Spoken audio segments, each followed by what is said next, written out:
Hey, this is Annabelle Drumm at the Channel, and I'm here with Joe Higgins. Hello, Joe. Hi, Annabelle. How are you? Very good. Which part of the States are you in at the moment? Right now, I'm in Rhode Island. Rhode Island. Ah, that's where the Rhode Island red chooks come from, right? That's right, up here in New England. Fantastic. Now, we're on the Channel. We love to talk about the thoughts and ideas and instructions that can come in through your mind without your brain actually figuring them out. When did that sort of thing start happening for you? Well, I've always been sensitive to outside stimulus since I was a little kid. But probably when I started to meditate and develop a little bit more, probably in my 20s or early 30s, then it actually developed into where there was some type of communication. I could actually realize what was being said. Mm. Well, that's quite early on, so it can't have been very popular at that stage. No, and back then a lot of people didn't talk about it, so a lot of people kept to themselves. So unless you knew other people that were doing it, you were pretty much on your own. And you found somebody who did that sort of thing already? Yeah, I was lucky. I ended up going to a conference and I met a few other people, and then I went to a group that was having a development circle, and then I realized there were other people that were like me, which was pretty wild because it's like, oh my God, these are people, regular normal people are doing this too. You didn't see yourself as normal? No, not that I thought myself as abnormal, but I mean, when you talk about certain things, if someone hasn't experienced them, it's kind of difficult to ask a question to someone if they don't really know what you're talking about. Yes. Isn't that funny that we've all sort of been brought up to think that if there's something that we don't know about, we assume that the other person must be crazy because they talk about it and we don't understand it. Right. It's like, like any profession, when you sit down, people, they shoot things back and forth. You can be an athlete, a doctor, a lawyer, whatever. They're always asking questions and stuff. And it's the same thing with mediumship or channeling or writing or anything like that. Mm. So how did you develop your skills once you got that started in your 20s? Well, it just takes a lot of practice. I mean, I sat in groups for probably, for years. And what that is, they teach you how to meditate, they teach you how to focus. And, slowly over time, you start to pick up certain things where they develop, and it just takes time, and then eventually it's there. It's like one of those things, like it happens overnight, but it takes 15 years. Yeah, that was it Sharon Stone's line, wasn't it? It took her 15 years to become famous overnight. Exactly, and it's so, some people think, do it in a weekend, it's not going to happen. Mm. But so, I mean, and there were different avenues people take depending on what type of thing they want to focus on.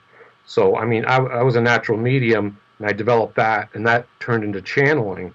While some people might do trance channeling, or other people might do other types of, other activities. So can you explain the difference between those? Well, the mediumship actually means when I connect to the other side, and we bring through a loved one, and we can Okay, show so evidence. someone who's already been human on Earth before. Right, one of our loved ones that's passed over, so that we can find out evidentially who they are. We can describe them. We can say, some of their favorite things, some of the shared memories with the person that's here, so we can figure out exactly who it is to make sure, it's grandma, or it's someone's best friend or husband or wife or something. And then after that we go through and we do a message, meaning we get information they give us to give to the person. When you're doing channeling, it's basically is you're a translator, translating information coming from non-physical entities. People might call it. There might be angels or guides. So basically, it's from outside of your physical body. You translate information coming through on a particular subject or event. Hmm. Okay, and what was one of the other ones you said? Trans channeling? Trance channeling, people actually go into like a semi awake state.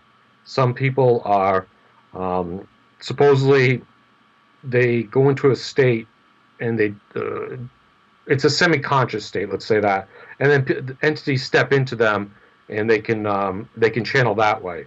And some will do direct voice. They'll actually use the your vocal cords. That's kind of old school. Some Hmm. people do it. Not many people do that anymore. I just find it more efficient just to do the regular channeling. Yeah. That's what I stick to. Okay, cool. All right. And I know that it's sort of different for each person as to how they start to recognize the thoughts that are coming in that are not their own. How would you describe that for you as to when you realize that the messages that were there were not things that you had figured out for yourself? Well, I think once you start to meditate and learn different types of meditation, you can really quiet your mind so that your own thoughts, you can let them come into your consciousness and just, say hi to them and let them just kind of fly by instead of like, really staying with you. And then all of a sudden, you'll get little flashes or you'll get little instances where you'll be like, where did that come from? Yeah, yeah. And that's even And down to changing lanes when you're driving down the highway, right? there you go. Mm-hmm. But I'll never forget the first time it happened to me. I actually had a man who had died in World War II. Yeah. His name was Roger, and he was in the Air Force in England, the Royal Air Force, and he came through, and it was like a sentence. It was a conversation, and I asked for a name, and he gave me the name. So it was, it just, it feels separate than how you would think. Mm. If you wanted to say, I'm going to go to the store right now in your mind, it's a different feeling. It's actually like you can hear a conversation. Mm. And not being scared of that, I think, is going to have to be part of the training, isn't it, really? Well, absolutely, and you have a feeling when you make a connection like that. You have a feeling like if you just have a bad gut feeling or something like that. So you learn that pretty early on. When they start with a conversation, you can actually hear a different tone in their voice or the way they speak. So you can tell it's not you, because a lot of times they talk differently. Right. Yeah. And I guess so the difference here again between mediumship when you're dealing with people who have been human before, who are probably not much different on their level of evolution from us, I'm guessing here, compared to channeling, which is dealing with an entity that is, well, the ultimate intelligence. So it's pretty much always wise. Would you say that's right? You can channel entities that are not of the highest and best. But you once can you recognize that? Though this is always the trick, that if humans are only a certain amount of intelligence, can we recognize when somebody is wise, when the entity, let's be careful how I say somebody, that the entity is how wise that one is that's coming through? Well, the way you set it up is you can set it up with certain protection so that, and you can feel comfortable with a particular entity or an angel, whoever it is, giving you this information. Like I said, if it gives you a bad gut feeling, it's not real. That's it. Yeah. Also, the information that's coming through is a great validation. Because if it's really good information on the up and up, then you're pretty good with that. But if it's information that's shaky, then because you can channel, basically when you do the mediumship and they're giving you a message to give to a loved one here, it's basically the same thing. You're being a translator. You're like a phone operator, transferring the call. The only thing with channeling is it seems to come from a higher vibration. They seem to use a different language that's more, I don't know, it's more proper, or it's I don't know, it doesn't have the same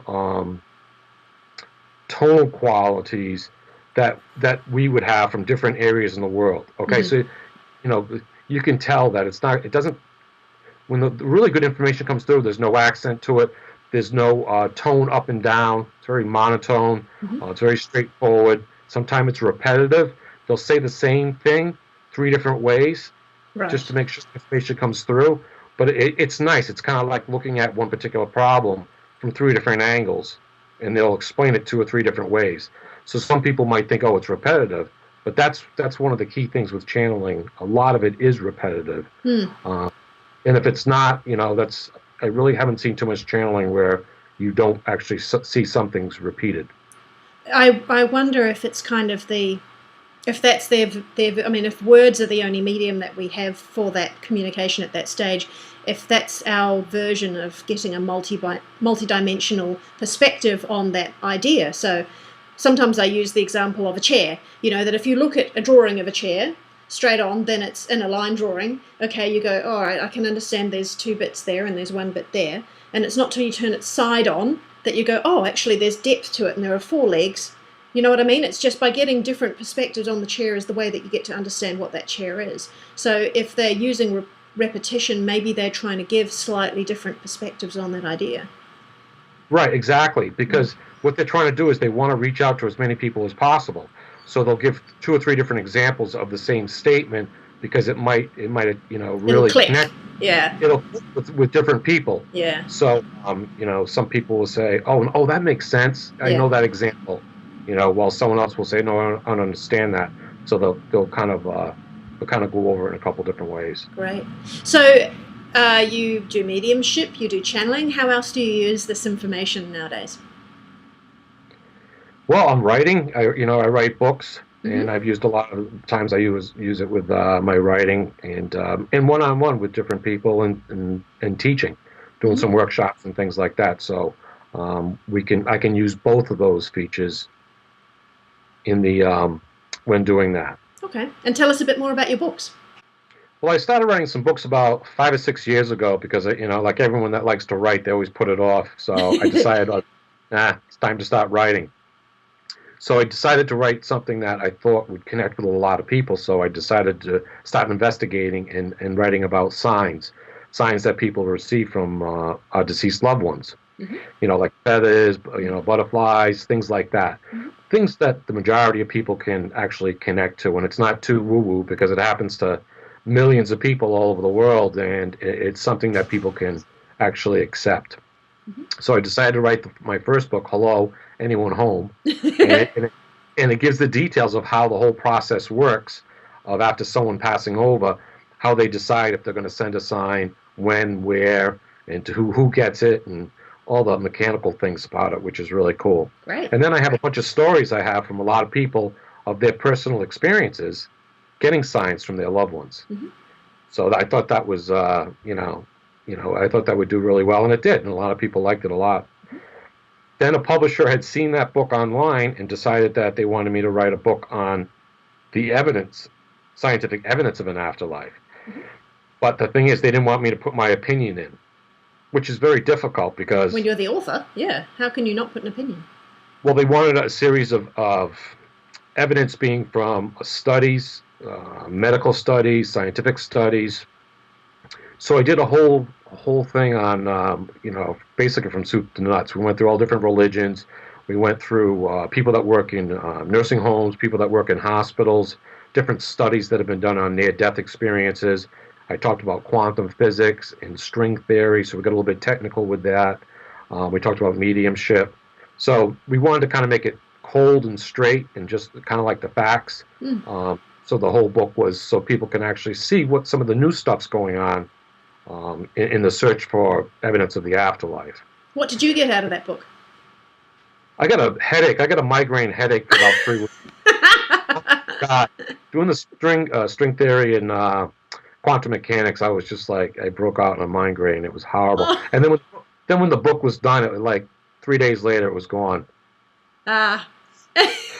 Interesting challenge to be thrown at you then, really, isn't it? Yeah, it was interesting. It was the first time I had worked with a publisher and an editor, and it's difficult when you don't have total free reign, and they kind of tell you, all right, this is what we want in, this is how we want this and that, and so it's kind of, but it was a great project, so I decided to do it. Okay. And any other books since then? Yeah, another book I did after that was a veterans book, actually. It's the Always Connected series I started, and it's called Deceased Vets, I don't know if you can see it, Give Guidance from the Other Side. And the reason I wrote this, I was actually going to write another book, but last year, about a year and a half ago, I decided, I wanted to do something for our vets coming home and to be able to help them with post-traumatic stress. And I didn't know what to do. And then someone reminded me that, do what you do best, to help other people. And I channel. And I had been doing channeling now for, 10 years or something like that. So I said, I think I'm going to channel some vets that had passed over and see if they can help the vets that are still here. So it went in depth in this book, and it was really, really. It's a powerful book. It's a very powerful book. I had a lot of anxiety about starting the project, but I'm very happy the way it came out. And there's chapters on civilians, on suicide, on a lot of different things that veterans go through today. And I think it's really appropriate that that it was done when I did it last year. Mm. So That's yeah, wonderful, because it's not really just veterans that are around just coming back now. I mean, we've still got our Vietnam and Korean War veterans and people that are still here and still suffering, still struggling to get over that and get through it and come back to life now. right. I mean, and what it's interesting about it, when it was channeling the information come through, I could tell certain parts of the book were written for different eras. Really, So really. yeah, I would like 3 or 4 chapters. I mean, 3 or 4 paragraphs. I'd be like, that's definitely towards someone from Vietnam. Right. And then a couple chapters after, I'd say, oh, that's Iraq or Afghanistan, and this is an old one from World War II or something. Right. So I guess they wanted to get attention to all the people, all the veterans from different wars. What about different countries? Is it just American vets, do you think, or Well, could you transfer that into other languages and it would still be appropriate to Japanese and Russians and South Americans? absolutely, absolutely, because a lot of we share a lot of common things. It's the human experience, isn't it? It's the human experience, exactly. And one of the questions actually was in the book was, am I going to see the person that I killed on the? Are they going to hurt me? Right. There must be a fair amount of guilt in there. Oh, that's one of the biggest things throughout the book. So I tell people, no. I mean, when you get to the other side, you don't have to, but if you do, you can. And they showed us examples of actually people meeting people from other countries that they had been in war and stuff like that, and it's been very, very healing on the other side. So that was kind of deep. But I took about 40 or 50 questions and tried to channel the answers for them. Wow, that's a great idea.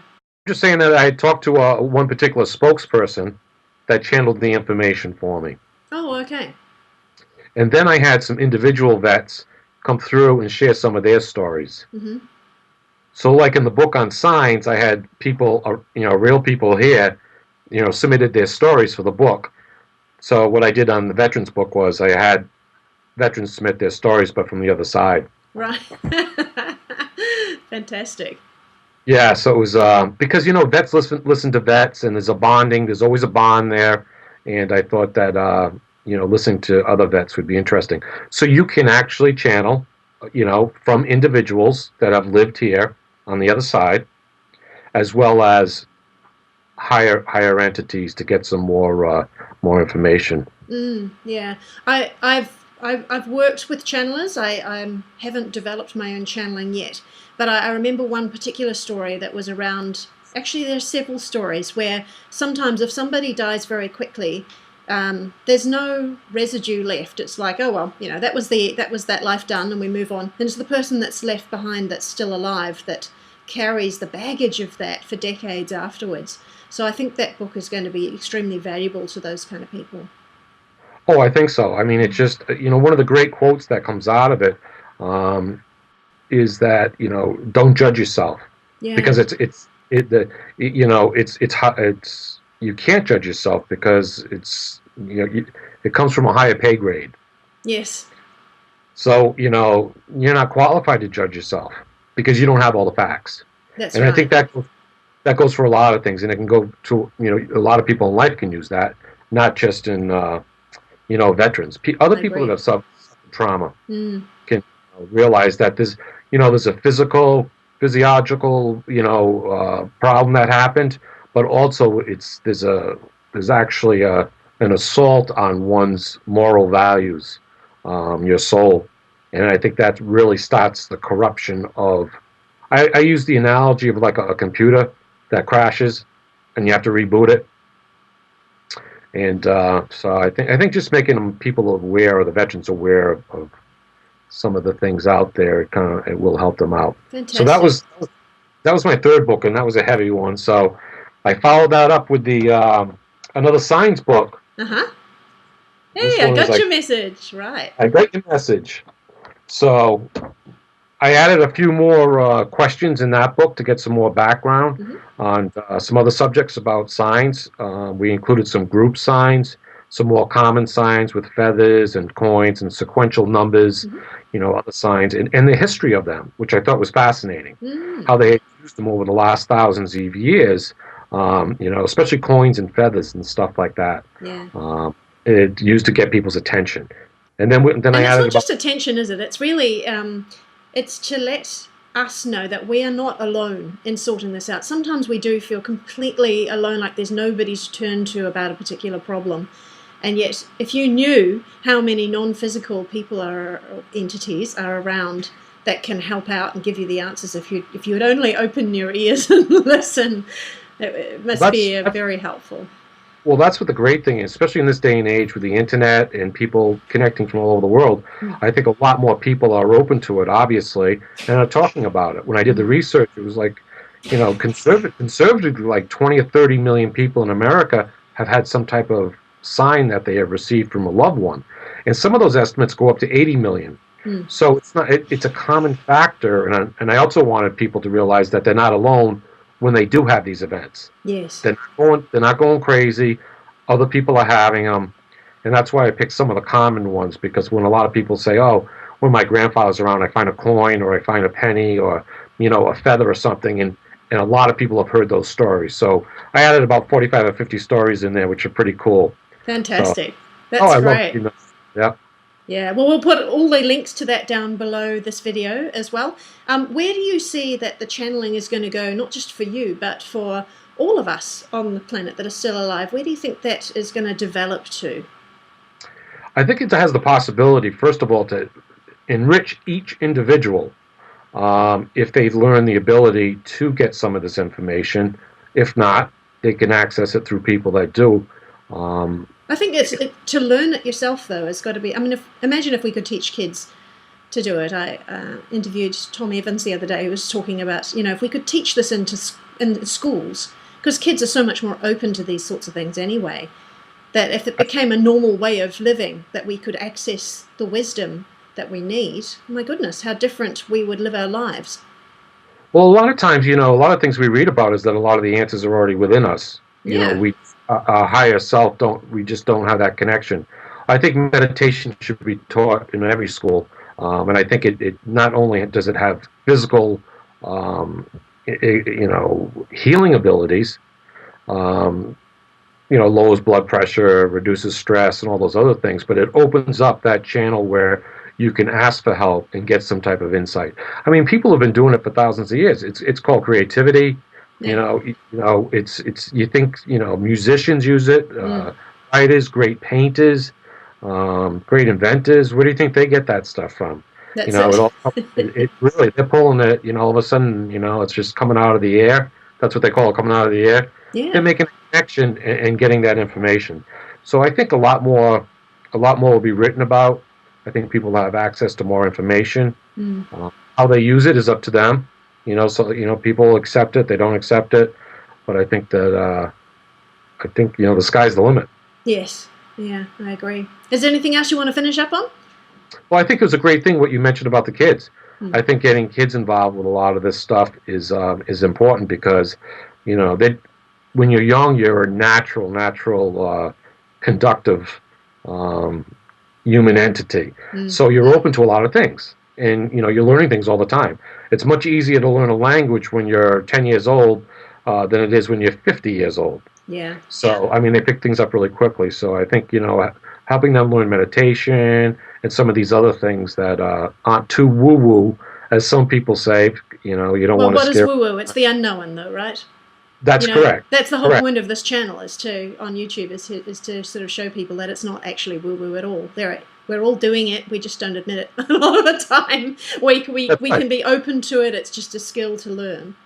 And it's a great skill, like I said, through meditation, and a lot of people have already experienced it. And I think we had talked about this before at one time, like Michael Jordan, when he gets in the zone when he played basketball, or other sports figures, or writing, something like that. It's like a super hyper concentration focus. Yes, but it's a relaxed focus, right? It's not, it's a... You can have it. You can do it while you're gardening. It's like it's like daydreaming, but you're doing something. So, for an athlete, things might be moving very quickly, but in his mind, they're moving slowly, and Yeah, they're very, like martial very, arts talk about that too, don't they?